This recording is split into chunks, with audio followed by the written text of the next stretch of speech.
the Chief of Defense Staff, General Lord Mirabeau, and all the service chiefs, as well as representatives of the Inspector General of Police, President Buhari inspected the ceremonial guard of honor mounted by a detachment of the Nigerian Armed Forces.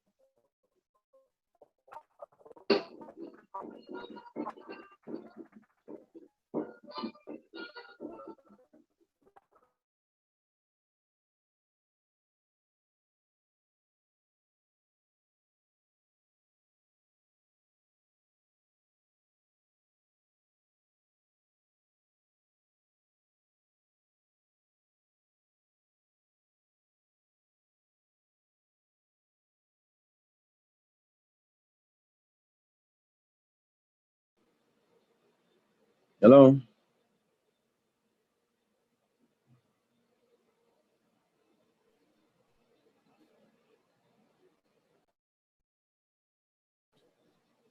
Hello. Good evening, Dr. Solomon. Yeah. Dr. Ibrahim. Yeah. Good evening, sir. You're welcome. So Thank people you, sir. People are muted. See, a co-host. The speaker is calling a co-host. So other people are muted for now, so they cannot speak. Yeah. Okay, I should unmute them or you? No. Until after the meeting, so to avoid the distractions. Okay, sir. I don't know whether we can start. Okay, I think the guest speaker is on call, so he's online. Yeah. Okay, the prof is on call. Yeah. Okay, sir. I think we can start now. Hello. Yes, we can start. Yes. Okay, prof. Good evening, sir. Are you online, prof? Hello, prof. You can unmute. Let him unmute himself. He's online. Yeah. Okay. So he can unmute himself. Yes, he has been permitted to do so. Hello, prof. Are you online? Yes, he is. Okay. Can I go ahead? Okay, let's hear from him first. Okay. Yeah, Okay, please sir. go ahead. Okay, thank you so much, sir. Well, good evening, everybody. This is another special edition of Clinical Pharmacists Association of Nigeria. With respect to how our rituals always go on special edition, there are protocols we need to follow. And those protocols is in intubation with the agenda of the meeting for every special edition, which we go in this way: the opening prayer, the acknowledgement of the protocols, the invitation of the guest speaker, the appraisers from respective groups. Appraisers will go along with the commendations, considerations, questions and answers, closing prayer, and departure for the opening prayer. Ladies and gentlemen, this is another special edition for today in our regular meetings. Before I continue, we will have to do the normal ritual by calling on Almighty God to lead us in this special edition. Well, I am sorry to call the best person that has always been there for us, the pharmacotechnologist, Dr. Ibrahim Bello, to lead us in opening prayer. Dr. Ibrahim, sir, I'm sorry to disturb you this night, but please, can you lead us in opening prayer, sir? Okay, let us pray. In the name of Allah, the most gracious, the most merciful. As we are about to start this meeting, we call on you to come with us, to guide us, and to bless our division tonight. For we put our trust in you, and we believe in you. Amen. End of prayer. Amen. Thank you so much, Dr. Ibrahim. Now the section proper. I cannot continue without welcoming the people that actually made it big, to the creation of the strength and the might of the SWOT of pharmacy profession in Nigeria and beyond. Ladies and gentlemen, I am going to be a moderator tonight, Dr. Solomon Kelechi Nwaforo, the chairman, CPAN National Education Committee. You're welcome on board as I fasten my butt to release the protocols of the meeting. Ladies and gentlemen, we can move ahead by identifying the protocols.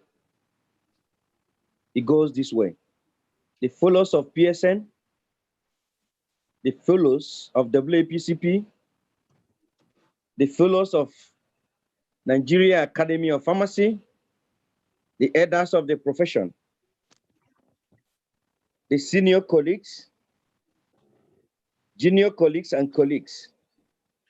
Ladies and gentlemen, it is a big honor for me to moderate this night, as I have actually atomized and called a root call on the protocols.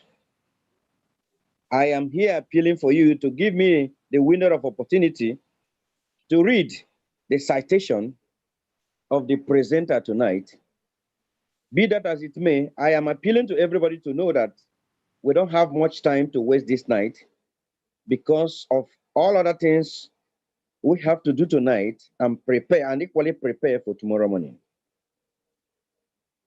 Ladies and gentlemen, permit me to formally introduce to you the presenter tonight and his citations that will enable us understand who is really Professor Ibrahim Adekule Uraba, the presenter tonight.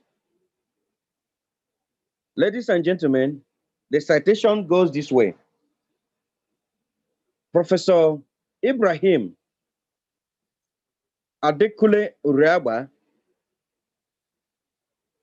is a pharmacist.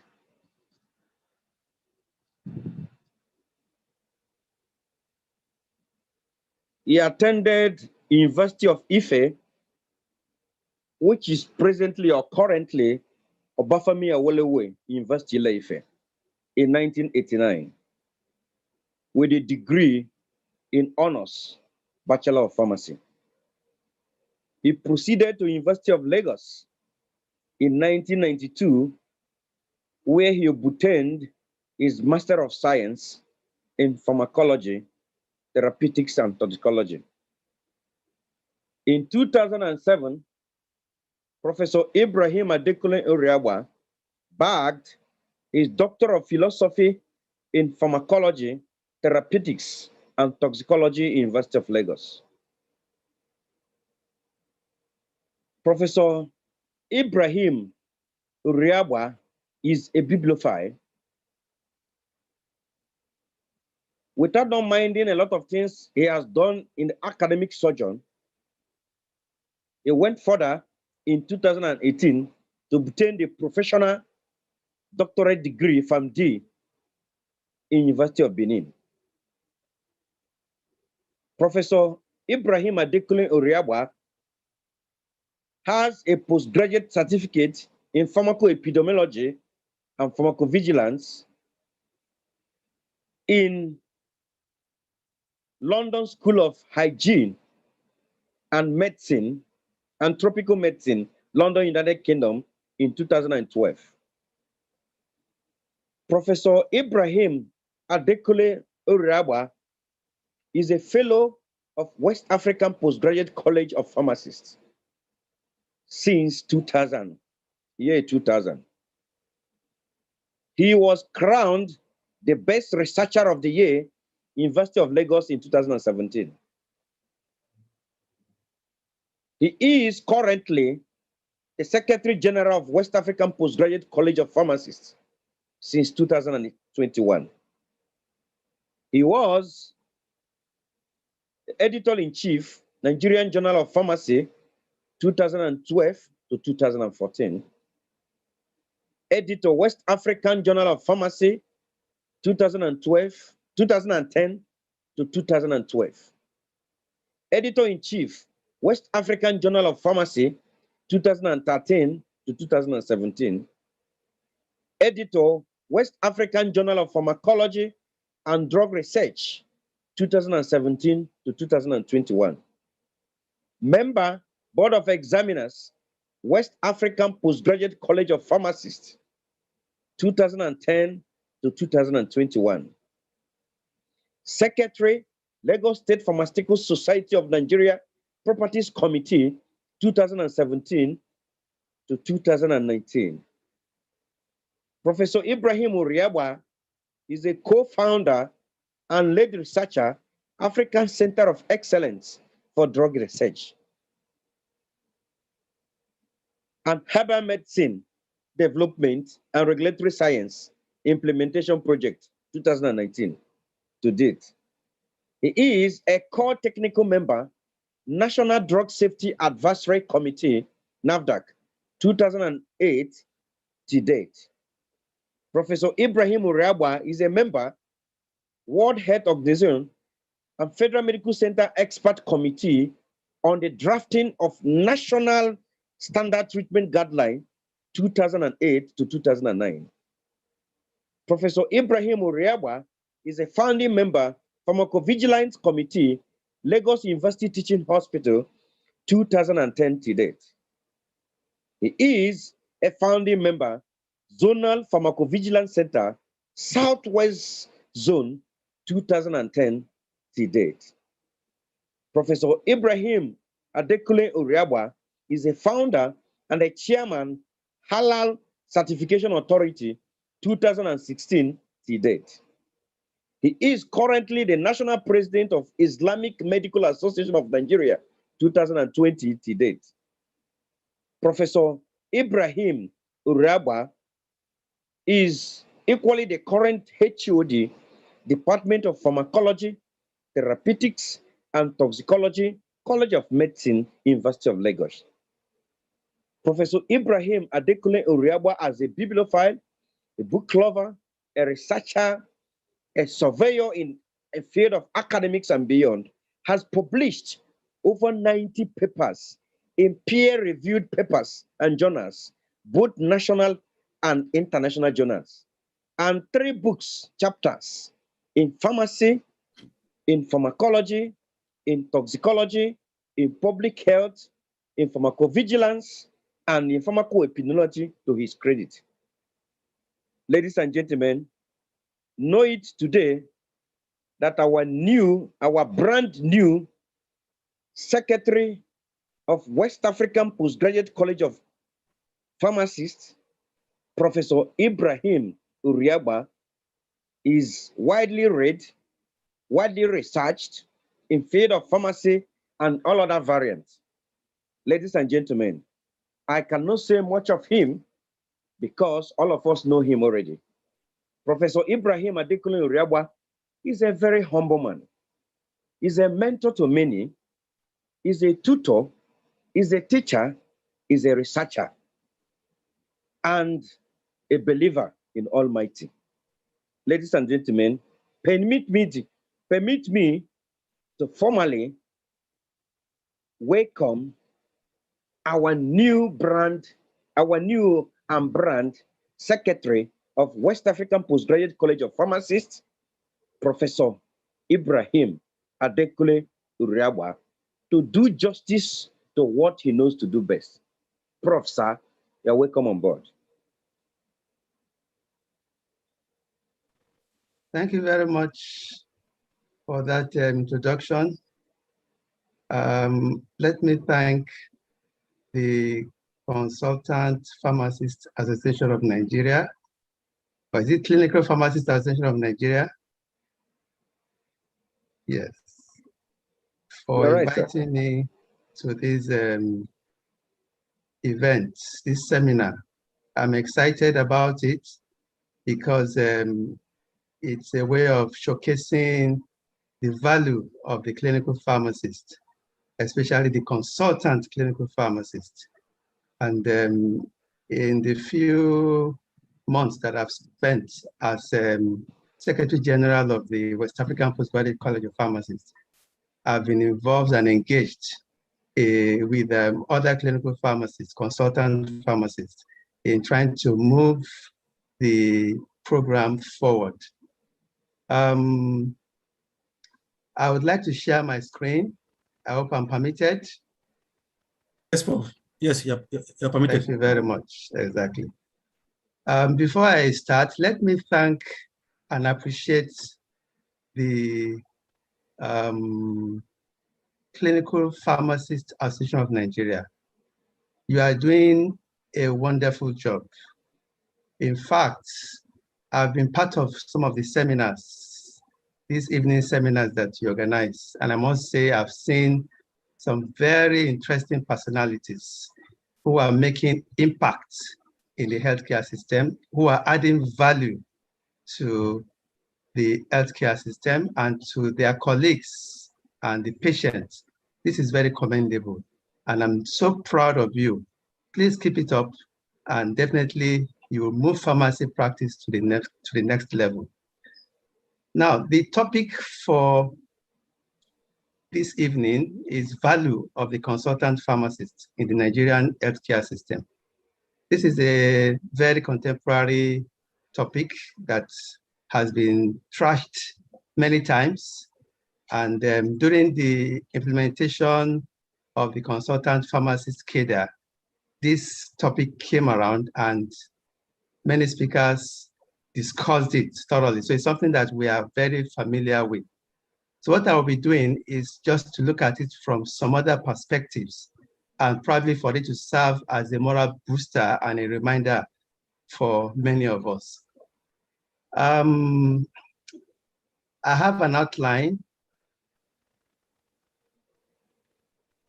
and this is the outline. Adding value. What does it mean to add value? Very critical question. After that, we'll have a brief introduction. We'll look at the Nigerian healthcare system, especially the indices. We know that the Nigerian healthcare system is poor. The indices are very poor, and a lot needs to be done.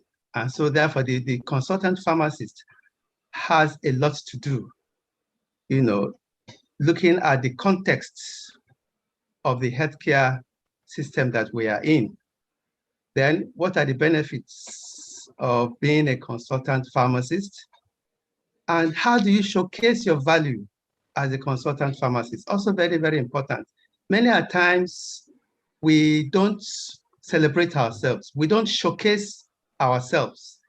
And so many things we do is just like winking in the dark. And so it goes unnoticed. It's time for us to showcase ourselves and our value, the value that we're adding. Then I'll look at some challenges and then conclusion. Now, adding value, what does it mean? What is the meaning of value? According to the online dictionary, value simply means importance or worth or usefulness of something. So how important are you to people's lives? Are you adding value to people's lives? Are you adding value to your family, to your relatives, to your friends, colleagues, patients? One might say to my family, yes, I add value, I provide for them, and then we discuss together, we brainstorm together, we pray together. Yes, that is value. The other values, for example, weekends, I take my family, we all go to the beach. We all walk to the beach or jog to the beach. Luckily, we live not too far from the beach. So we're adding value in terms of our health, quality of life. Then your relatives, your friends, are you adding value to their lives? This is very key. And this is what brings fulfillment when you add value to people's lives. Apart from your relatives, your friends, your family, your colleagues in the healthcare team, are you adding value to their practice? Whether it's a pharmacist or a non-pharmacist, are you adding value? These are questions we should ask ourselves on a daily basis. Your patients, are you adding value to your patients as a consultant pharmacist? When the answers to these are positive, then it brings fulfillment, it brings happiness, and then every day becomes fun. Now, the second kind of question is, are you adding value with pleasure? That is, the importance, the usefulness, the worthiness. Are you doing it with pleasure? Are you happy, adding value to people's lives? Your profession, are you working with pleasure? Are you happy when providing services to your patients or to your clients? Is there anything you can do free of charge? I remember I was asking an audience of health experts. I was asking them, what is it that you would like to do free of charge? Are you not bother taking a penny for it? And somebody got up and said, yes, I have something that I love to do free of charge. And I said, what? He said, laparotomy.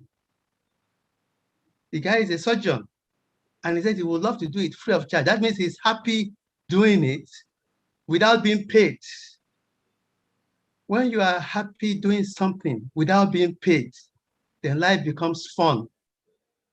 And that is where we want to place us as pharmacists. Whatever service, whatever specialty area you are in, you must make sure you choose the one that will give you pleasure. That you can say, yes, I want to do this thing. I'm satisfied doing this thing free of charge. I derive pleasure doing this. It's my passion. So another question, have you discovered your passion? Have you discovered your interests?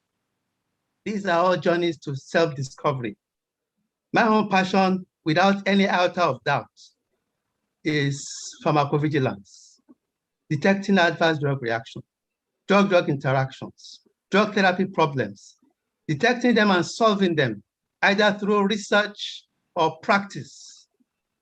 It gives me joy and happiness, especially when it impacts on the patients. So we need to discover ourselves. We need to identify our passion and then pursue that vigorously. And when you do that, you now become the focus. Remember that song, focusing on your focus. And I would like at least 3 people to read that phrase by Sheson Karim. If you focus on your focus, then you will become the focus. Let's pause here and let at least 3 people please read it for me. If you Moderator, focus, can you please coordinate that? Yes, go ahead. Let me start. If you focus on your focus, then you will become the focus. That's one. Another person.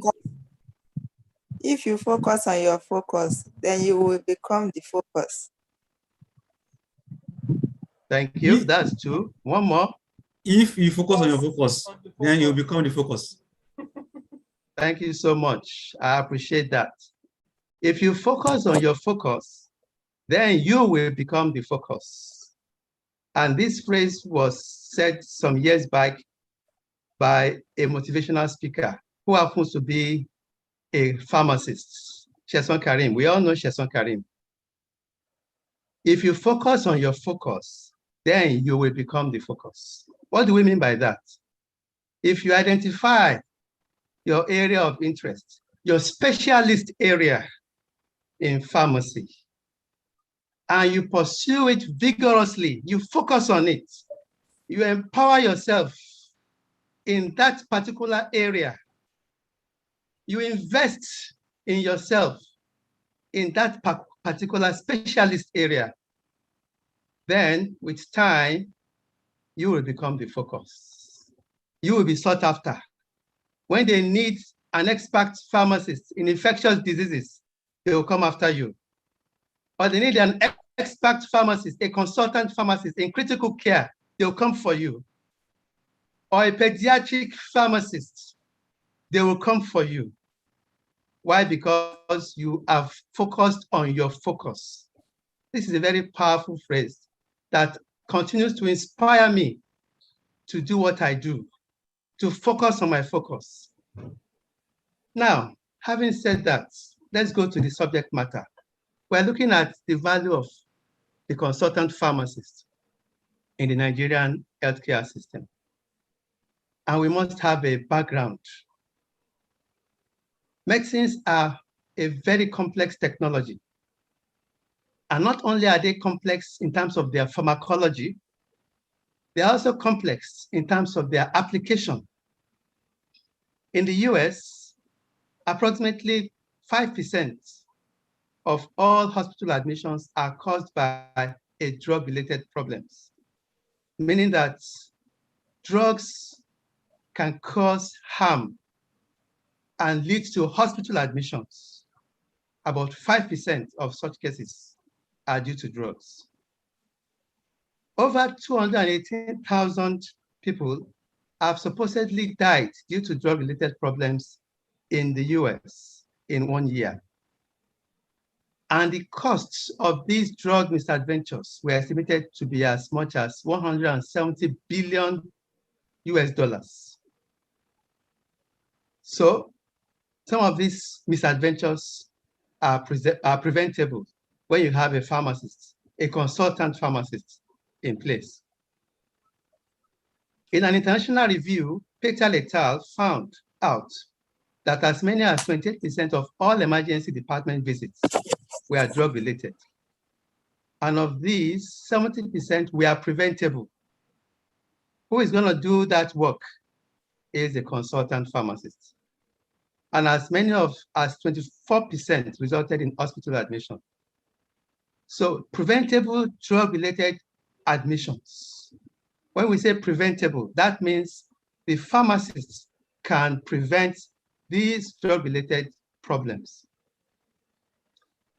Now, in Nigeria, some researchers back in 2011, Yusuf and Folatayo, they did a survey to determine the frequency, types, and severity of medication use-related problems among medical outpatients in a tertiary care setting in southwestern Nigeria. And they identified 58%, more than half of the patients encountered medicine-related problems. So about 50% of the patients had medicine-related problems, which could be solved by the pharmacist. The frequency of medication use-related problems appeared strongly related to the number of medicines prescribed, and the majority of medication use-related problems were ranked as potentially harmful.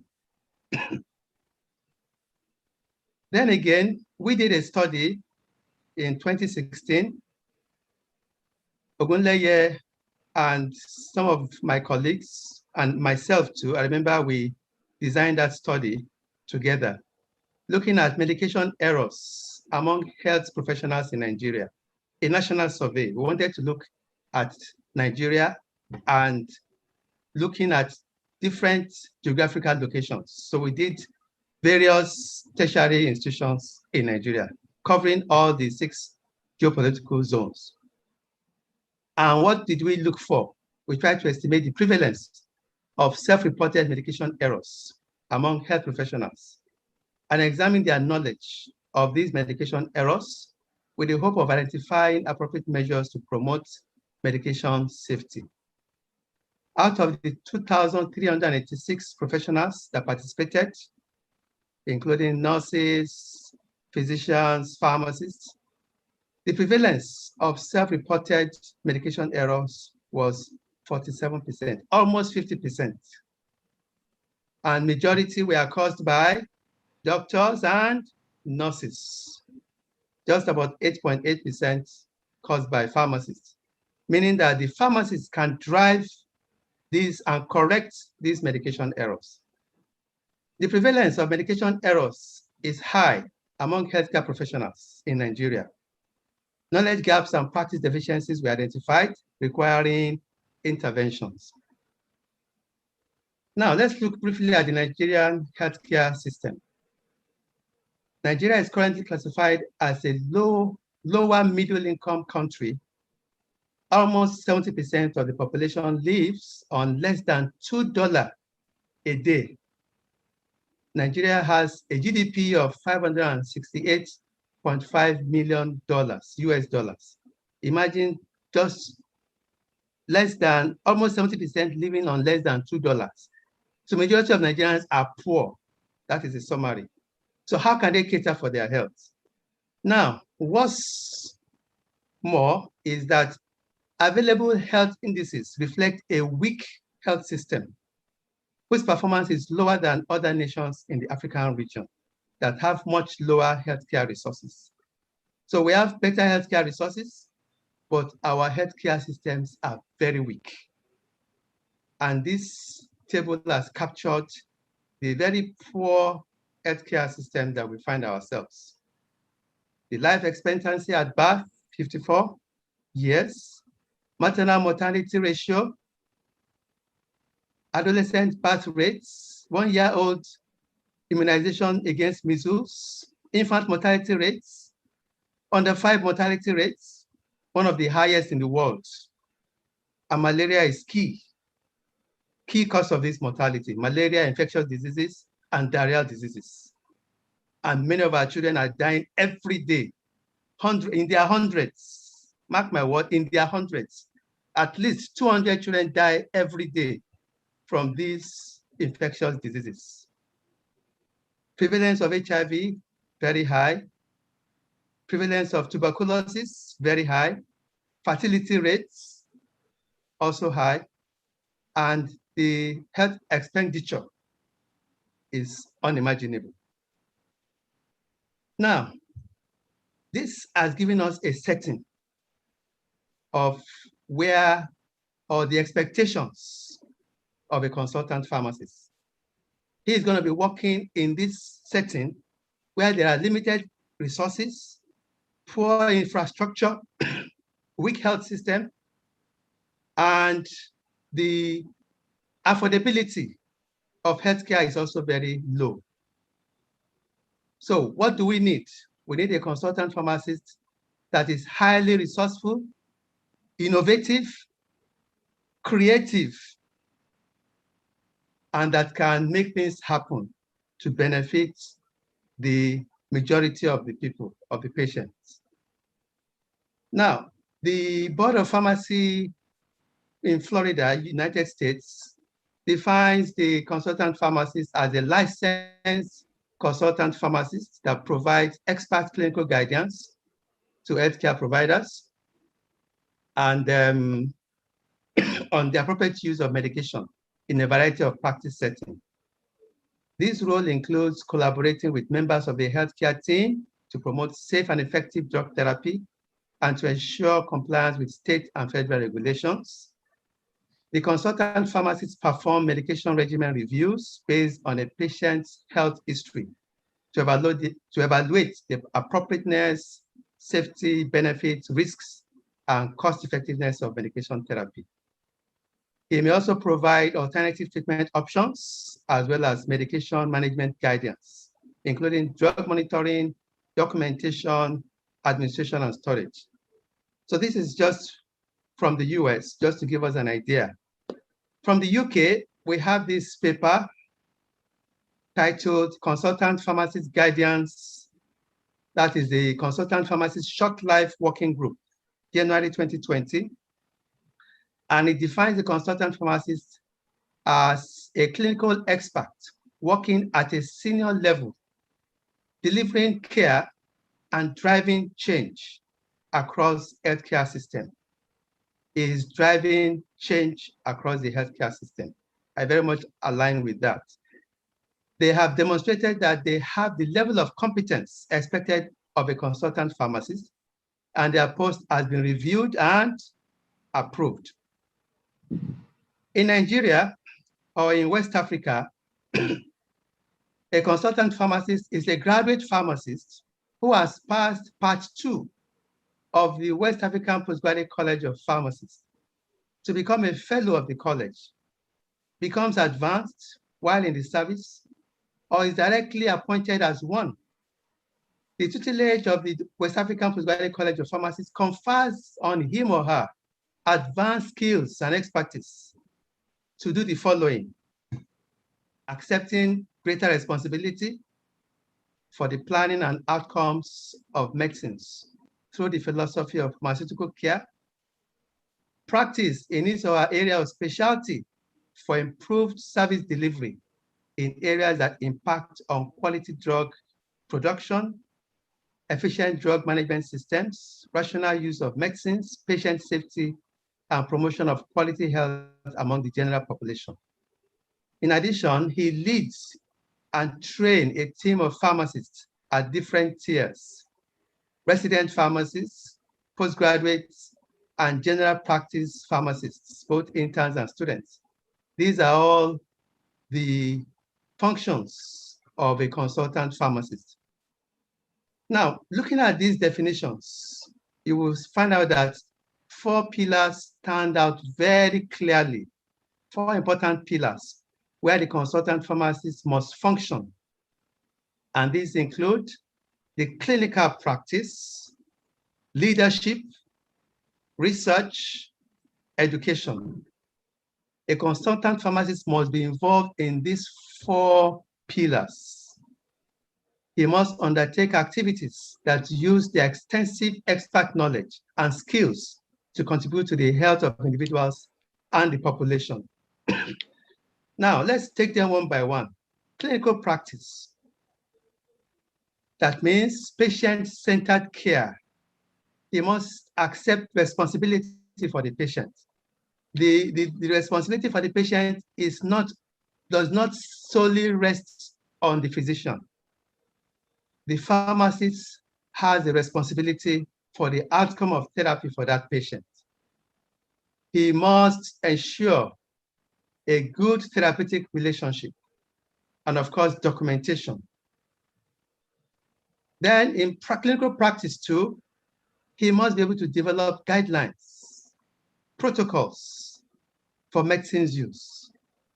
He must be able to provide expert advice to other healthcare professionals, and of course, clinical supervision. In the area of leadership, he is expected to span all of the consultant's activities. He must be a true leader, contributing to developing local, regional, and national strategy. So it mustn't just be a local champion that is only in his hospital. He must attend conferences where he will be able to network with colleagues and be recognized for his expertise. So he must be recognized within his hospital setting. He must be recognized within his country, and he must be recognized globally. That is a consultant pharmacist.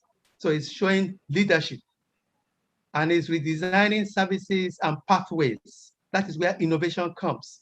Is thinking critically, how can I do this better? You know, we are now in the era of disruptive innovation.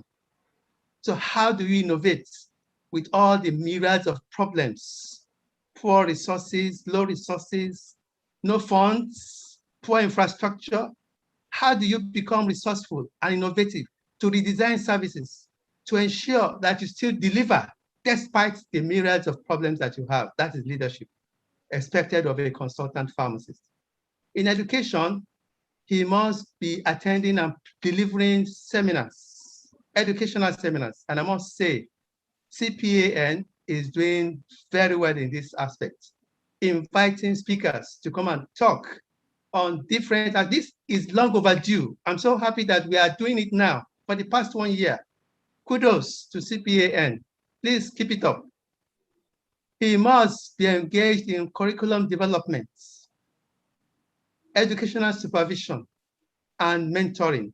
How do you ensure you replace yourself as you move on? And then lastly, and most importantly, research. Research has a very important area, very important space for the consultant pharmacist. If you don't do research, you cannot improve. You cannot discover the gaps. You cannot showcase your value as a consultant pharmacist. So research is key. At the West African Postgraduate College of Pharmacists, we encourage our fellows to publish their works and continue to collect data and publish the results of their activities. So as a consultant pharmacist, you must continue to do research, collect data, and publish your findings. That is part of what makes you a consultant. Academic research, you could actually network, collaborate with your colleagues in the academia and publish papers together. We've done this with several of our colleagues in the hospital setting. We have a lot of publications. I'm in the academic sector, and there are many hospital pharmacists, clinical pharmacists that we collaborate with that are eager to work with us. So you work with your colleagues in academia, and then you now own the research. So you start by collaborating, you learn along that path. Then from there on, you start developing your own concept notes and then doing your research and applying for grants. This is doable, and I'm sure some of us are already doing it. So it enables quality improvement and innovations when you do research. Service evaluation, how are we doing in the clinical pharmacy practice era? How are we improving the system in the hospital? What is the value of the consultant pharmacists? What are the areas that we need to innovate? These are research-driven activities. Service evaluation, the services that we provide, are people happy with it? You can do research on them. Then sharing your outcomes, very important. When you do research, share your findings in the ground round. Very, very important. This is one quick way for you to be recognized in the hospital setting. I'll be talking a lot about the hospital setting because we are looking at clinical pharmacists. Now, the rationale for consultant pharmacist practice is very clear. It has been mentioned in different fora. There are gaps, okay?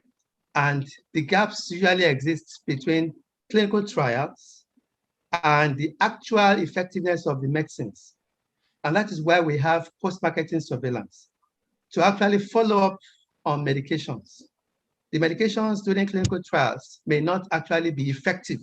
They may be efficacious in clinical trials, but in the real world, you have to follow them up. You have to continue to work and study these medicines in terms of their safety and efficacy. Then again, as we mentioned earlier in the introduction, annual cost of prescription drug-related morbidity and mortality resulting from non-optimized medication therapy in the US was $500 billion in 2016. And pharmacists provided direct patient care, and this has favorable effects across various patient outcomes, healthcare settings, and disease states. So these gaps can be filled by the pharmacists. These preventable harms can be filled by the consultant pharmacist. For a consultant pharmacist, what are the benefits? Increased opportunity for career advancement because you are investing in yourselves. And so as you continue to invest in yourself, more opportunities come up for career advancement. People sought you for appointments. People seek your advice, and you have so much on your hands. Ability to apply clinical skills to improve patient outcomes. This is a benefit. It's a fulfillment. You feel fulfilled, improving patient outcomes. Collaboration with healthcare providers as a vital part of the healthcare team. So you're able to collaborate and add value to their practice. Ability to specialize and apply expertise in areas such as geriatrics, mental health, medication therapy management, and so on. And then utilization of communication, problem solving, and decision-making skills. All of these skills will be acquired in the career pathway towards becoming a consultant. And once you have these skills, then you're able to utilize them effectively in relating with colleagues in the healthcare system, relating with your patients, solving problems. It becomes very handy, and these are benefits. Now, this is where the problem really is. We don't showcase ourselves. We don't showcase our values. How do you showcase your value as a consultant pharmacist? I'm happy many of us are doing this already. So I just want to really put it in the proper perspective. Research on how many pharmacists led interventions with positive feedbacks. So how many pharmacist-led interventions do you have in your hospital setting that you can actually showcase in the hospital? You've done several. Have you been able to document them and present them during the ground round for everybody to see? Research on prescribing pattern. Have you bothered to look at prescribing pattern in the last 5 years? Are they in line with the formulary? Are they in line with treatment guidelines? If not, where and how can you intervene as a pharmacist? In fact, just presenting the problem is a plus for you as a pharmacist, as a consultant pharmacist. Research on preventable adverse drug reactions. We've mentioned this earlier. We have to showcase that in our own hospital setting, and that involves retrospective studies. Pharmacoeconomic analysis, which treatment is more cost-effective. Standard operating procedures to put in place. Therapeutic interchange programs. Okay, these are programs you can actually develop in collaboration with the physician. Activities in clinical trials. Some of our colleagues are doing us proud in this area. I'm so proud of them. There's this Lagos State Clinical Trials Committee that I was involved in Lagos, Ministry of Health. And we are following up on the COVID-19 cases. And there were many clinical trials, different clinical trials that we were doing at the same time, simultaneously. very actively. And we have some of our colleagues actively involved, actively engaged, members of this committee. That gives me a lot of joy because they are recognized. They were invited to become part of these committees because they've showcased themselves, they've showcased their value as consultant pharmacists. Now, how do you now showcase that your presence will save costs on each of these areas that we have mentioned above? How do you ensure that your presence will prevent drug-related problems? And so on and so forth. So this, I'll just give us a few examples. Now, several years back, Professor Folatayo did a study on cost implication of irrational prescribing of chloroquine in Lagos General Hospitals. And this was a retrospective study, just 1 year. They were able to get 18,000 prescriptions, 18,000. And that is quite enormous. And then they now looked at the cost of these prescriptions. And they found out that 68%, almost 70% of these prescriptions, or of the cost of these prescriptions, was lost to irrational prescribing, a waste of scarce resources. And what was the problem? Use of parenteral dosage forms rather than oral dosage forms. This will have saved a lot of funds, and they showcased it to the management in collaboration with the pharmacist. So this is just one example of how we can actually add value when we carry out these kinds of research in the hospital setting. There are some others that I just picked up from the literature. This one is a 2020 publication, Effect of Pharmacist-Led Interventions on Medication Adherence and Inhalation Technique in Adult Patients with Asthma or COPD, a systematic review and meta-analysis. So how can pharmacists be able to improve adherence when it comes to using asthma medications? Another one, effect of pharmacist-led patient education on glycemic control of type 2 diabetics, a randomized control trial. So you have two different groups randomized. One where a clinical pharmacist led patient education program, and the other one, the normal standard protocol. And of course, there was significant difference. We did a study some years back on comparative drug therapy problems and pharmacist interventions in selected health facilities in Ogun State. And we found that we were able to identify significant drug therapy problems and the causes of those problems. And then we're able to also look at the pharmacist interventions. Pharmacists were intervening, okay? So we're able to bring out the pharmacist interventions, those that were agreed upon, those that were complied with, and those that were not complied with. So these are ways we can showcase ourselves through research. Now, the clinical pharmacy specialties are numerous, and many of us are keen into these specialty areas. So what I did was to pick up some of these specialty areas. I talked to some of us who are with us right here, consultants in some of these specialties, and asked them to tell us, what are you doing in your specialty areas? So I picked about 4 or 5. So I'll just share them with us. Now, one of us practicing in the North, an oncology pharmacist, has this to say, what they do in their practice setting as oncology pharmacists: patient counseling and monitoring, providing medication counseling of patients receiving therapies, both injectable and oral chemotherapies, assessing medication adherence, participate in reporting of unanticipated problems, adverse events, and protocol deviations. So all of these are under patient counseling and monitoring. Development of policies and procedures for medication management.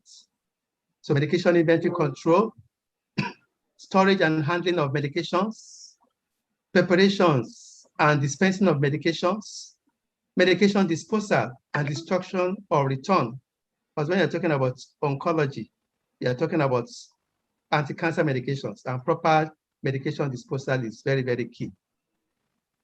Reviewing and verification of medication orders, participating in tumor board as part of the patient care team, oncology reconstitution.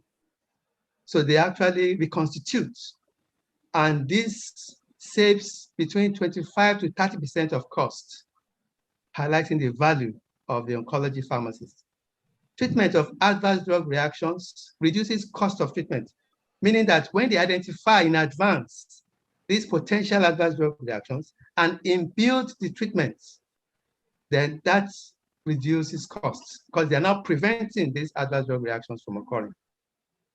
Then there's another pharmacist at the Nephrology and Transplant unit. It's a Nephrology and Transplant Pharmacist here in Lagos.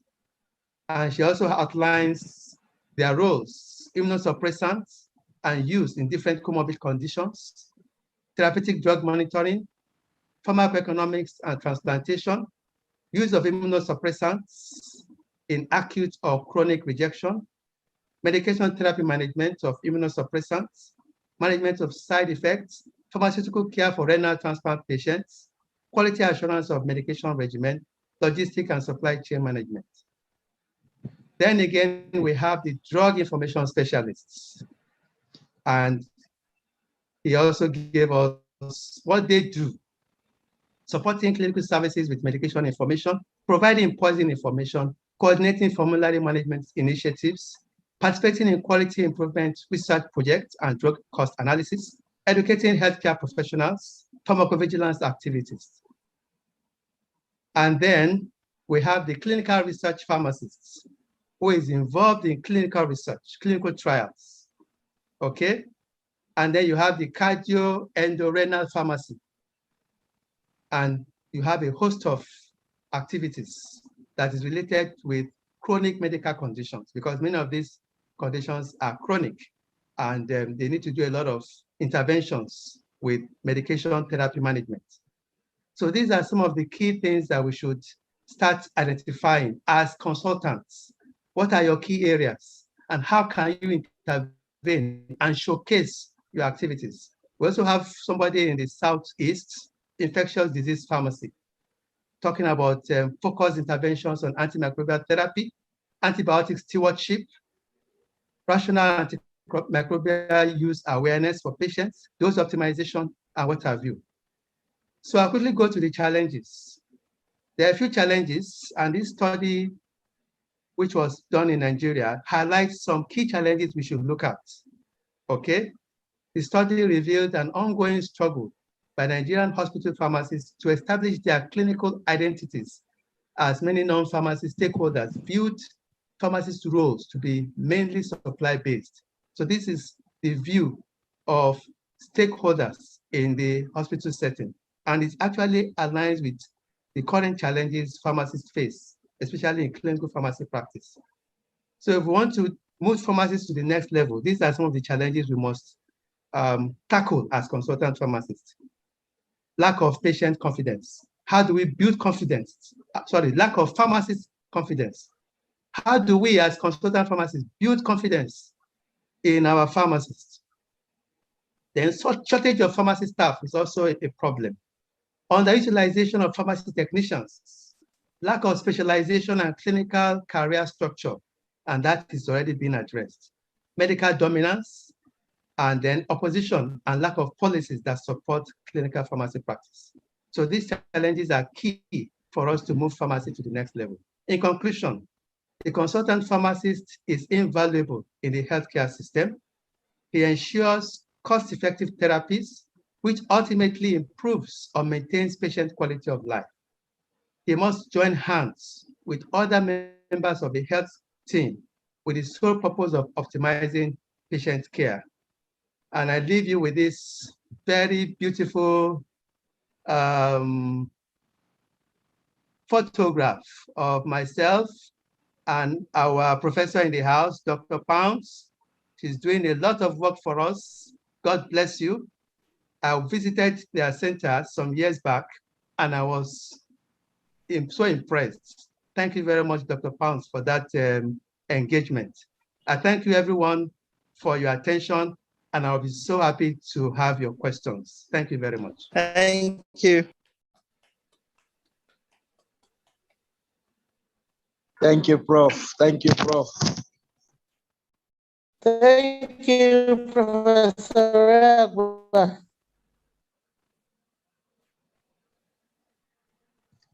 Thank you so much, Prof. Hello? Hello, Yes, I can you hear me? you very well.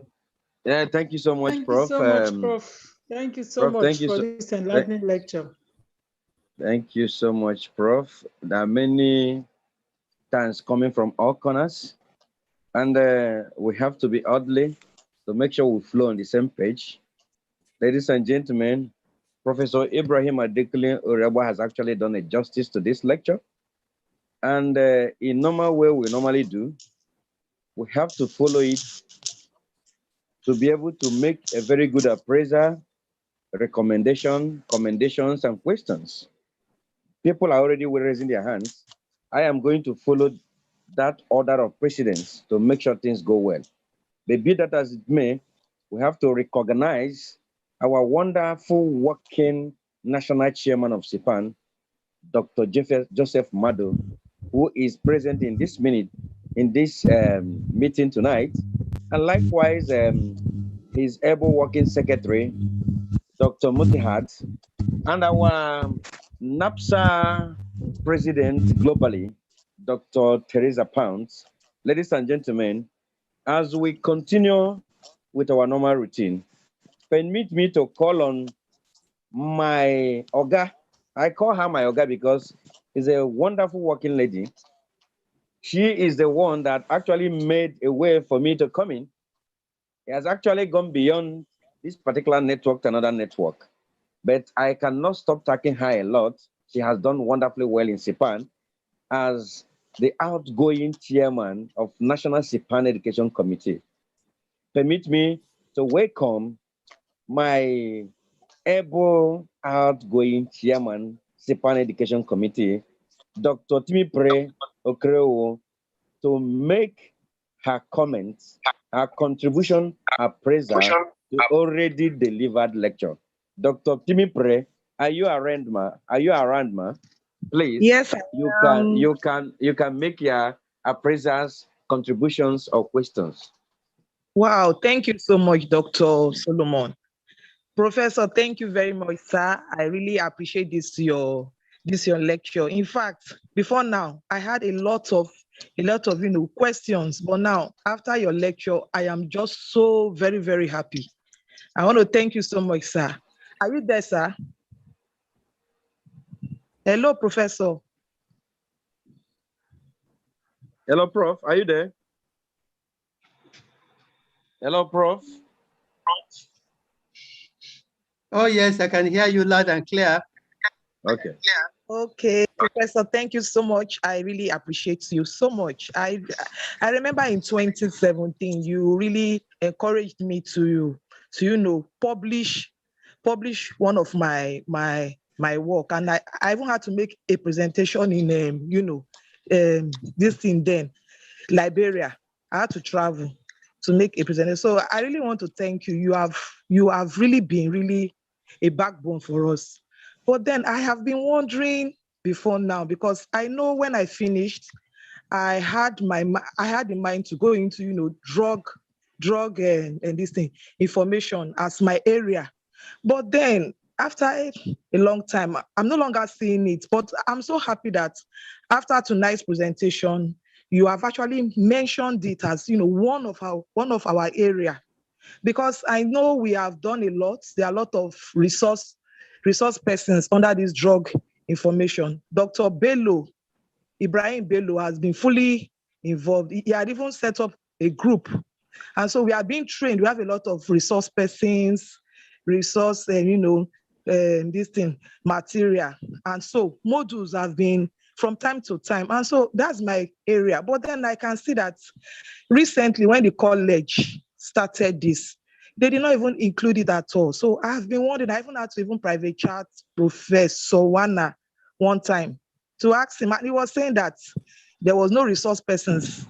That was why they just, so I'm feeling that drug information has a lot of resource persons and resource material. So I don't know if it is possible. I want to really encourage, what can we do to put drug information as one of our area of specialty? Thank you so much, Prof. Thank you so much for the comments and the question. Yes, drug information is a very vital specialist area that we need to look at and encourage our colleagues to go into it, because that is more or less the backbone for the hospital. People need information to actually carry out their activities. So you've mentioned it. The college has a number of specialties that they're actually focusing on right now. And I'm sure as we continue to move the consultancy, the consultant areas, because we are trying to go step by step. So as we move to more specialty areas, we would eventually capture the drug information aspects. Definitely, we will definitely get there by God's grace. Thank you very much. Thank you, Prof. We have the crew online. The next person to ask, but I want, ladies and gentlemen, for you to understand, not because Professor Ibrahim Adekule Oriabwa is speaking, I want the House to know that he's equally a consultant pharmacist. Don't see him as only a pharmacist and a pharmacologist, a therapeutics, a toxicologist. He's equally a consultant pharmacist trained by the prestigious College of West African Postgraduate College of Pharmacists. Ladies and gentlemen, let me welcome the next person to ask his question. This person is a doctor pharmacist, Irimiya Adamu. Irimiya Adamu, are you online? Please, can you ask your question? Yes, I'm online. Okay. Good evening, Prof. Good evening, Prof. Yeah, good evening. Yeah, you were my examiner at the West African Postgraduate College of Pharmacists. You really bombarded me with so many questions when I was defending my project. Well done, sir. Thank you. I'm in oncology. And we have association, Oncology Pharmacy Practitioners Association of Nigeria. I think we're doing very well. Some of us had training by Roche and Sanofi, and the resource persons came from South Africa. And some of us went, some went to US and some went to Kenya for other trainings. We are really doing very well. And your presentation has really opened my eyes to so many things. Like in my institution, I have been really facing challenges. In fact, this month I had to report a physician over a prescription that he made, and then we refused to reconstitute the drugs for him, and he insulted us. So I had to take that to the management level where we sorted out our problems. He brought methotrexate from 3 different companies and asked us to reconstitute them in one infusion, and we said no. He said that we should do it in different infusions. We said no. These drugs, IV drugs, the bioavailability of IV drugs is 100%.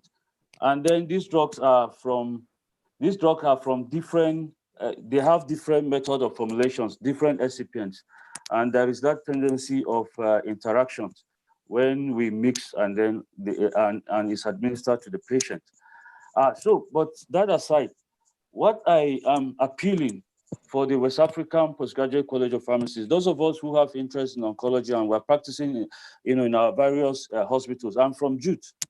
And then we're really doing very well, if I may say so.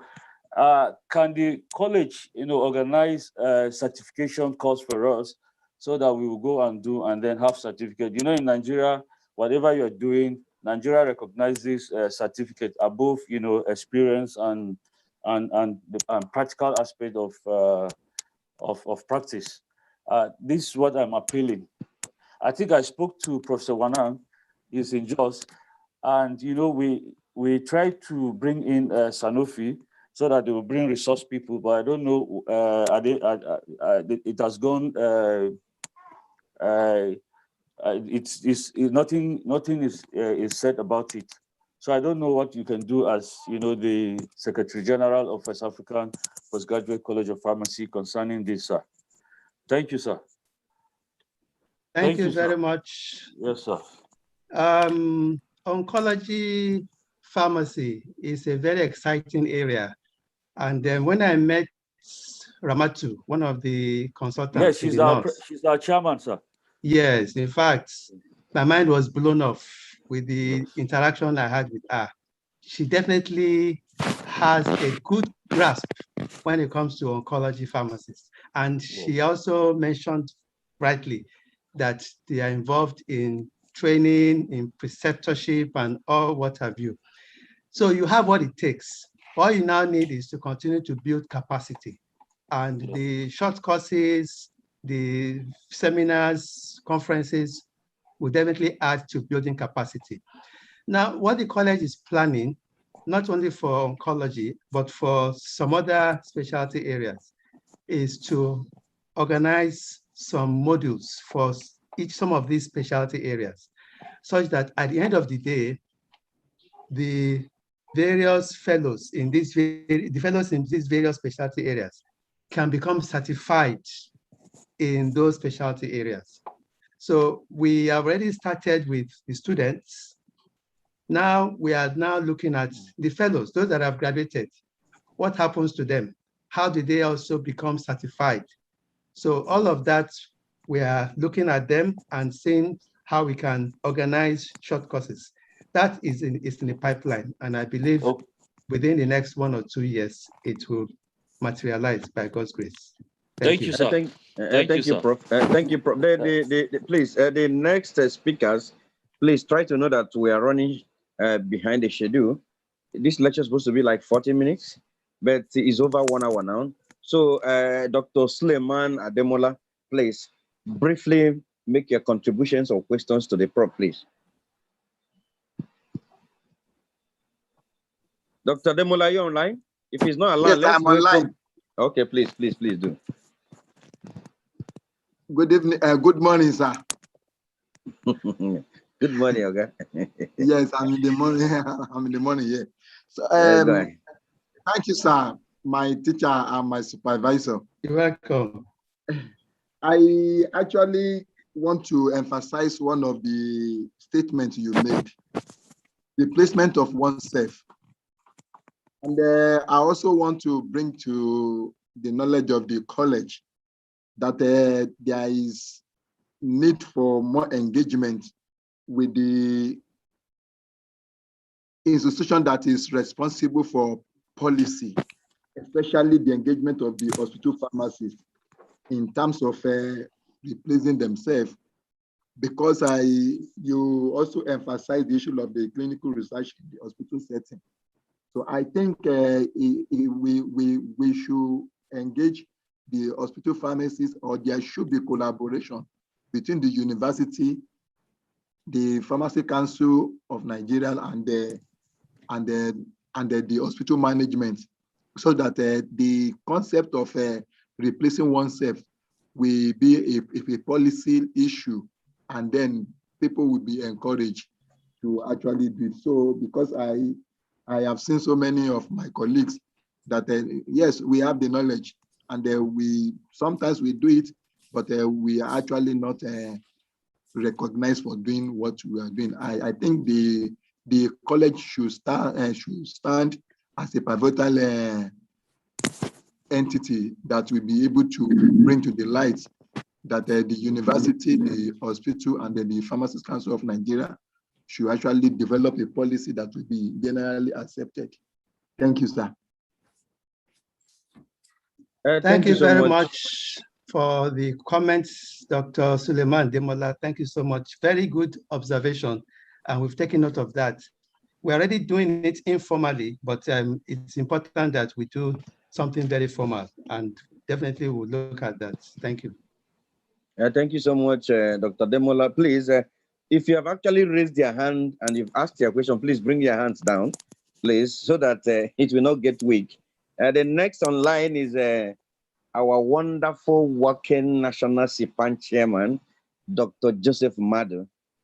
Dr. Joseph Madu, sir, are you online? Yes. Mr. Chairman, are you online? Can you hear me? We can hear you, sir. Online. So can you hear me? We can hear you, sir. Can you? All right. Good evening, everyone, my leaders. Good evening, Professor Odiagba. I've not had you speak before. This is my first time. I can see an excellent and stimulating presentation. Thank you, sir.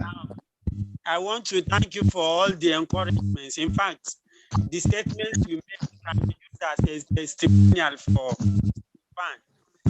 You have been encouraging us, and all you are saying, all the good things you are saying about what we are doing and our. Thank you very, very much, my beloved Prof. First of all, I want to maybe make a suggestion or ask a question. I don't really know how to put this, but I'm aware that the leadership of WAPCP is now currently in Nigeria. Since we have the Secretary General and we also have the President, all part of us. The area I want to talk about first. Please, am I still audible? Yes, but not very well. Okay. The area I want to talk about first is about the university value of fellowship of postgraduate college, WPCP. I believe that the students are taught just to go and be consultant pharmacists in hospitals. And I know that many of the lecturers in WPCP are academics. So I don't know what the college is doing so that the fellows in the college can also be employed. That is one. Hello? Hello, can hear you. Your network is wobbling. The network is wobbling. Okay, is it stable now? It's not really stable, it's wobbling. God. Okay. That's my position. But you have the first question about the university value of the certificate okay. So the next one I want to talk about is collaborating with. I want to inform that SIPAN has a pool of experts, and you know that SIPAN is the first of its kind in West Africa. SIPAN is only comparable to American College of Clinical Pharmacy or UK Clinical Pharmacy Association. And we have been working a lot. We've been doing a lot underground, which we are soon making public. We like you to collaborate with SIPAN. We have our pool of experts, and you can always get a lot of the top experts from SIPAN of experts. I don't know what I said. Just that question. And then the third is about, I'm concerned about the title of FPC farm. Prof, I hope you can hear me by now. Oh, yes, I can hear you. Yes. I'm aware of something like FNAPSA. I'm aware of something like FPSN. I'm aware of something like ACP by physicians and the rest of them. But when we come to West African College of Pharmacists, we hear of FPC PAC, and some persons, because I know I'm a leader, we have been discussing a lot. People keep on saying, why is West African College of Pharmacy using FPC instead of FWAPC? Why? Because in other areas like Fellow National Institute of Management and other fellows, the association name or the group name is there, then the F is attached to it. But ours is just FPC FAM. People ask, which group is this? So you being the Secretary General now, and with our president, Professor Iguilo, I believe a lot of changes can be made. So thank you very much. That's just my little contribution. God bless you for coming on the platform of SIPAN and enriching our knowledge this night. Thank you, sir. Thank you so much for the comments and the questions. I'll quickly take them. The first one about fellows employed as lecturers in the universities. Yes, there are some universities that are already having positions for fellows. For example, I know of Olabisi Onabanjo University. Once you are a fellow, you are automatically placed in as a lecturer too, which is very commendable for them. So we hope this will continue with other universities. Then for a pool of experts, oh yes, we appreciate that SIPAN has a pool of experts. And in the last update lectures, I actually picked some experts, some SIPAN members to actually take, because they are practitioners. And I so much prefer that practitioners who are consultants should give lectures, not just a professor who has theoretical knowledge. The practitioners, they are the experts, they are on the field, and they should be the one to give the lecture. So there were 3 or 4 SIPAN members that are actually incorporated in the fellowship that we finished, and they did very well. They did very well because we are also monitoring the performance, and there's going to be a feedback from the students very soon, which we shall share with everyone. Thank you very much. Then on the designation of the fellowship, well, that has to go to council. Before anything can be done, it has to go to council. And for them to arrive at that particular designation, I'm sure a lot must have gone, exchange of ideas, brainstorming. So it's something that really requires a lot of people coming together if we really want to change it. But your suggestion is well taken, and I may just try to find out what really led to that FPC farm, and then from there we can take it up. Thank you very much. Thank you so much. Thank you, Prof. Thank you, Prof. The next to ask, please make it short, is Dr. Baba. Dr. Baba, you are around, please. Go ahead. Yes, sir. Thank you, Prof. Quick one. My question is, one, I think it would be nice for, I don't know what the college is doing about accreditation of facilities to be used as residence, for residency. Because if you don't have that one, you can collaborate with SIPAN so that SIPAN that are close to the various centers could serve as your pointer to go and represent you in giving accreditation, so that the facilities that are providing or turning off these fellows could be recognized, because we have other centers like that of medics that are coming. I think if you engage in that, so that it shouldn't be because you are very far and you don't even have enough resources. They close, those of the consultants that are close by could be mobilized to go and do the accreditation. The most important thing is to develop a tool for them to go and administer those tools in those facilities. If there is nothing of such, then I think that is one of the ideas that I would like you to take on from there. And as to the question of universities giving admissions, I believe at this time, if I if you are producing graduates or fellows and they are looking for admission, you want the government to recognize the fellowship, but you yourself in the various faculty, you don't even recognize the certificate. That is where the problem lies. I applied for admission. I submitted in clinical pharmacy, but they even refused to even identify that or recognize that certificate.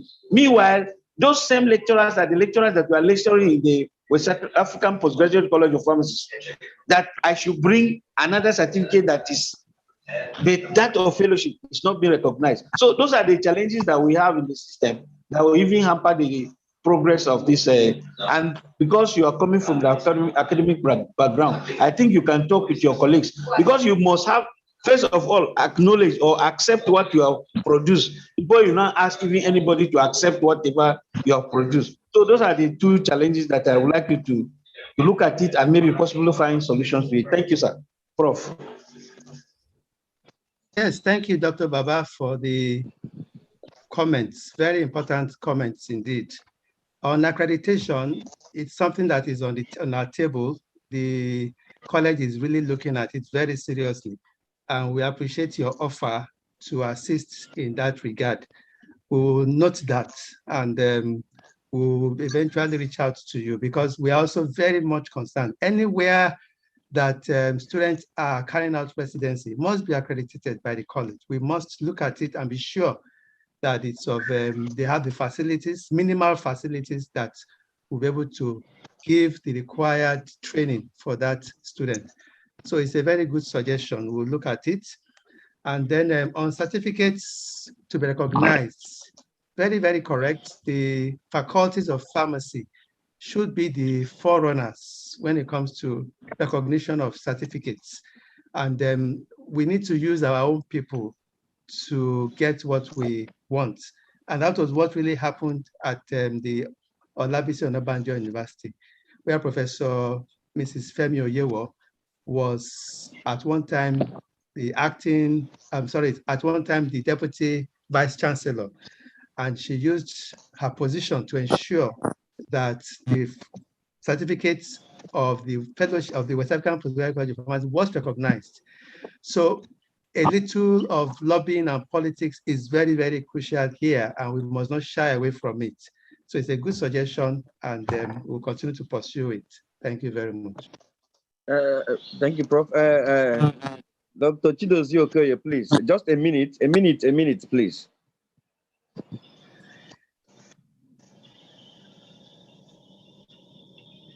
Hello, sorry. Okay. Thank you, Prof, for the wonderful presentation.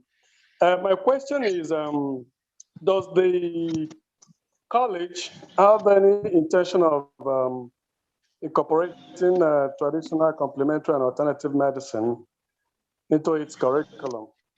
One of the specialty areas. Thank you. Thank you very much, Dr. Chidozie.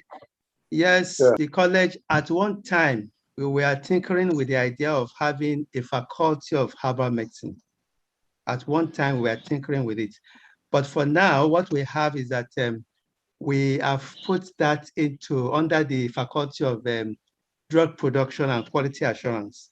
So there's a large chunk of materials, and resources under that faculty. We are not shying away from herbal medicine. It's very, very important. It's our heritage, and we are doing a lot of research in that space. So we are not leaving it out. Maybe in the future, it may materialize, but for now, herbal medicine unit is under the Faculty of Drug Production and Quality Assurance. Thank you. Please, who is Sipan National? Sipan National, please, can you talk? Yes, Dr. Solomon, it's Thomas Bello. Okay, Dr. Bello. Sorry, sir. Okay, yeah. Good evening, Prof. So my question is still on drug information. I want to add that currently in Nigeria, we have a group, and about 200 pharmacists in this group, receiving training every other week. And we have a robust evidence-based training models up to 27. We are in collaboration with colleagues in Ghana and the US. My humble prayer is that we want the college by next year to kindly put this on the list of areas of translation at the college. That's my humble request, sir. Thank you, Prof. Yeah. Thank you so much, Dr. Bello. You are doing a wonderful job. I'm so proud of you. Please go ahead. We shall support you by the grace of God. Definitely, it's a good thing you are doing, collaborating, building capacity, and definitely we shall support you. So we'll work on that too. Thank you.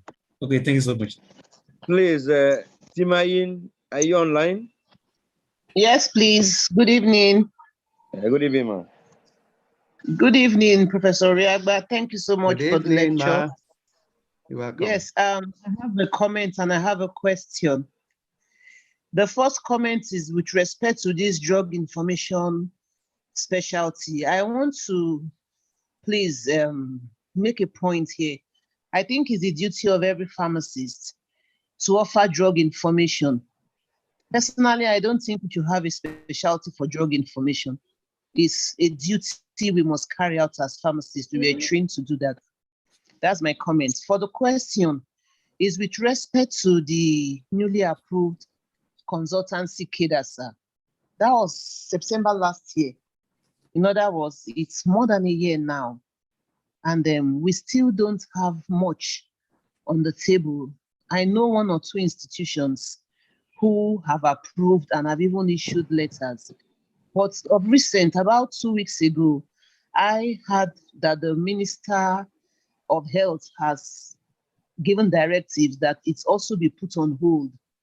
I am just making this inquiry, sir. What exactly is going on? What's the situation on ground, sir? Thank you. Thank you very much, Dr. Timayin, for the question. On the drug information specialists, yes, you have a point there, but in some climes, drug information specialists are specialists, and they have a key role to play as specialists and as consultants. So whichever way we look at it, they are very, very valuable as specialists. Now for the second question, yes, the consultant pharmacist cadre has been approved, and a lot of politics is going on, back and forth is going on, and we have a committee that is monitoring that very vigorously. So I'm a member of that committee, and I know any step that is being taken, the committee is ready to counter it and ensure that the consultancy cadre, the pharmacist consultant cadre see the light of the day. Let me thank the chairman of that committee, Dr. Otako Daniel, for the wonderful job he's doing. But beyond that, let us focus on our focus. Let us continue to add value. That is very key. The more we add value, the more we are able to overpower any obstacles, any barrier. We must continue to shine. Let us continue to shine in our various hospital settings. Forget about anybody talking about opposing pharmacist cons. It has come to stay. You do your duty, shine, and ensure that you bring up the younger ones. Before you know what is happening, they will begin to recognize you and appreciate you. That is already happening. That is already happening. Many physicians are so impressed with some of our colleagues, and they are not hiding it. So eventually, when this spreads, then they just have to relax. It has happened in the US. There was this opposition too. It was there, very stiff, but eventually they began to appreciate pharmacists. So let us continue to shine, stick to our focus, be organized, continue to move on, and I'm sure the rest will be easy for us. Thank you very much. Dr. Joe, please make your contribution or question. Dr. Joe, are you there? Thank you very much. Thank you so much, Professor Reagba, for the concise, wonderful presentation. And we appreciate you as the Secretary General, and we look forward to your making impact throughout your tenure.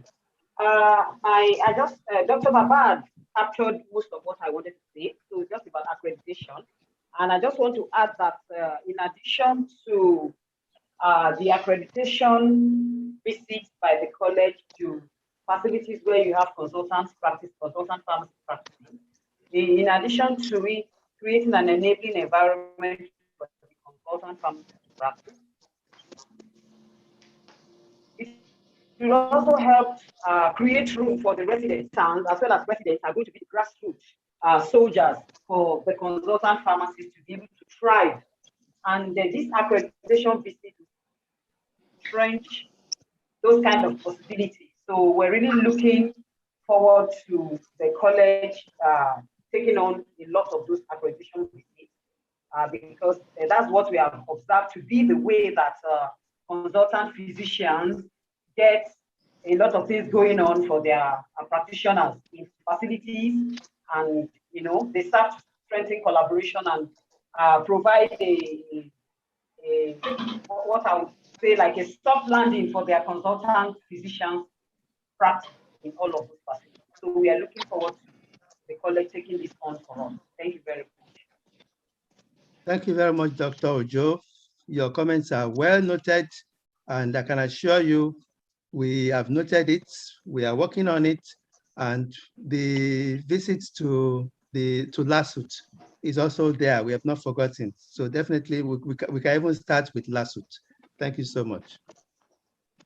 Please, Dr. Suleyoy Abato, are you there? Are you there? Abato, are you there? If you're not there, Lumide Soyemi, are you there? Yes, I am. Good evening, go ahead. everyone. Soyemi, go ahead, Good please. evening, Professor Blagba. Mine is a little digression from the main topic. That's part of your statement, sir, concerning the Nigerian healthcare system. Concerning the GDP, I just want clarification, sir. Is it millions or billions? Basically, yeah, sir. Concerning GDP value that you wrote for Nigeria. That's I want a clarification on that. It's in billions of US dollars, not millions. Hello. Thank you very much for the question. The source, I got the source from let me get the source again. Just a minute.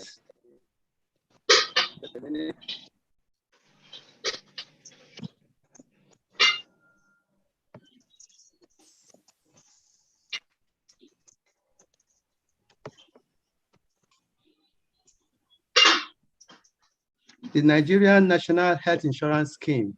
So there's a paper looking at the Nigerian National Health Insurance Scheme, and they now try to look at the health indices of Nigeria and how the National Health Insurance Scheme can actually fit into it. The GDP that was stated there was 568.5 million US dollars, million, M for markets, million US dollars for Nigeria. Thank you. Ajulu Chukwumba, Dr. Ajulu Chukwumba, are you there? Ajulu Chukwumba, are you there, please? If you are not there, Dr. Ejiro, are you there? Dr. Ejiro, are you there? Yes, please, Dr. Ejiro, go ahead, Dr. Ejiro. Thank you very much for a wonderful presentation. And I also want to appreciate all the wonderful work you've been doing behind the scenes in the consultancy and residency programs in Nigeria. I just wanted to revisit a comment on drug information by one of our colleagues. It's something we hear regularly, that drug information is trained for. So that the matter is what we have been trained for from pharmacy school. It is scratch what drug information is. For those who are part of the drug information specialist group, you would have come to appreciate the fact that drug information is way, way beyond what we basics that we do. Yes, every pharmacist have been trained in the basic drug information. However, for a strengthened health system, drug information is actually a specialty in pharmacy, and it requires a lot when you want to offer or provide drug information service to the healthcare team. A specialist in the other area, yes, a specialist, yes, but the drug information specialist does much more than you do. There's a lot of process in providing drug information, such that for you, a specialist in one area, you may not actually have the time to scout through all the resources, the references that you need to provide a detailed drug information service. For those who have used the InfamD platform, you'll come to appreciate that. So please, let's dissuade our mind from this notion that drug information service is not a specialty, that we've all been trained. The training we have as pharmacists for drug information is like the generalist approach we have as pharmacists. The drug information remains and will continue to remain a specialty in pharmacy practice. Nigeria should not be an exception. Thank you very much. Thank you very much for the comments. Very well taken. Thank you so much, Dr. Ejiro. We are indeed coming to the end of this section. We cannot overstretch Prof because he has other things to do. He is a strong academics and the dual Secretary General of our prestigious college. Be that as it may, at this juncture, I am calling on Dr. Baba if around to give vote of thanks, while Dr. Ejiro will do a closing prayer. Dr. Baba, are you around? Dr. Baba, are you there? If Dr. Baba is not there, Dr. Timmy Pray, are you there? Please, can you do a vote of thanks?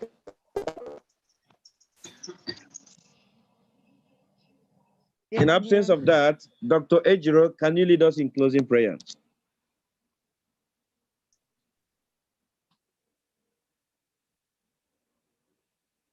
Dr. Hello. Ejiro, Dr. can you lead us? Hello, I can hear you. Oh, did you call me? Yeah, I called Dr. Timmy for vote of thanks. Dr. Ejiro for closing prayer. All right. I want to thank you so much, Prof. This was a very, very lovely presentation. Thank you so much. We hope to see more of you. I was just chatting with the National Secretary. I was trying to find out if you are part of our CPAM pool of experts. I don't know if you are there, but I really wish you can be there because there is. Okay. All right. Thank you so much. Is there, Timmy? All right. Thank you so much, Professor. Thank you so much. We are so glad. We are happy that you are there. We know that with you there, we have a lot of things that's going to come up well. Thank you so much. We really hope to really hope to have more of this with you with time. Thank you, sir. Dr. Ejiro, closing prayer, please. Dr. Ejiro. Dr. Ejiro, closing prayer, please. Our most compassionate and loving Father, the creator of the heavens and the earth, Jehovah is your holy name. We approach you this evening to thank you for a wonderful session. We beg for your Holy Spirit to grant us a peaceful night's rest so that we wake up tomorrow morning hale and hearty to the glory and holy of your own, the glory and praise of your holy name. Please forgive us our shortcomings where we wrong you. This we beg of you, giving you thanks in Jesus Christ's name. Amen. Amen. Amen. Good night. Thank you so much, Good Prof. night, everybody. Amen. Thank you. Very high Good night. Thank you. presentation. Bye-bye. Thank you, If you sir. focus on your focus, then you will become the focus. Hallelujah. Thank you, sir. Jazakumullah khairan. Everybody. Mantra now. Thank you, Dr. Ibrahim. Thank you. Thank you, Ma. Bye-bye. Yes, sir. Thank you. Thank you, sir. We'll call on you Good another night, time. everybody. Good night. No problem. Good night.